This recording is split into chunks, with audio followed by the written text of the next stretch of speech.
ఈ విశాలమైన దానవుడు మనిషిని తిప్పి విసిరేస్తాడు. ఇంకో దానవుడు అతన్ని పట్టేసుకుంటాడు. వాళ్ళు ఆ మనిషిని ఫుట్బాల్లా ఉపయోగిస్తున్నారు. కారులో కూర్చున్న అమ్మాయి ఇది అంతా చూస్తోంది. ఒక దానవుడు ట్రక్కును ఎత్తేస్తాడు, మరొక దానవుడు ఆ కారును ఎత్తేస్తాడు. అందులో అమ్మాయి కూర్చుంది. ఒక దానవుడు మనిషిని కొండపైకి తీసుకెళ్తున్నాడు, మరొక దానవుడు కారుతో ఇంకో కొండవైపు వెళ్తున్నాడు. ఈ శైతాన్లు చాలా క్రూరంగా ఉన్నారు.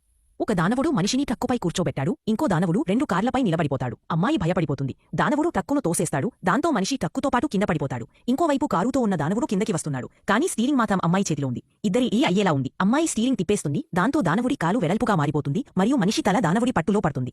ఆ తరువాత దానవుడు పకోడా పట్టుకుని ముక్కుతో నేలమీద పడిపోతాడు మరియు మనిషి దానవుల దగ్గర పడిపోతాడు. ఇది చూసి అందరూ దానవులు పెద్దగా నవ్వుతారు. తర్వాత ఒక దానవుడు అతని చెవులు పట్టు. అప్పుడు మనిషి అంటాడు, చూడండి వర్షం రాబోతోంది అని. వినగానే అందరూ దానవులు షాక్ అవుతారు మరియు వర్షం మొదలవుతుంది. దానవులు భయపడిపోతారు. ఒక దానవుడు గొడుగు పట్టుకుని వర్షాన్ని ఆపాలని ప్రయత్నిస్తాడు. ఇంకో దానవుడు మొక్కను పట్టుకుంటాడు, కాని ఆ మొక్కకు విద్యుత్ షాక్ తగులుతుంది. అందరూ దానవులు వర్ష భయంతో ఓ పెద్ద రాయి కింద దాక్కు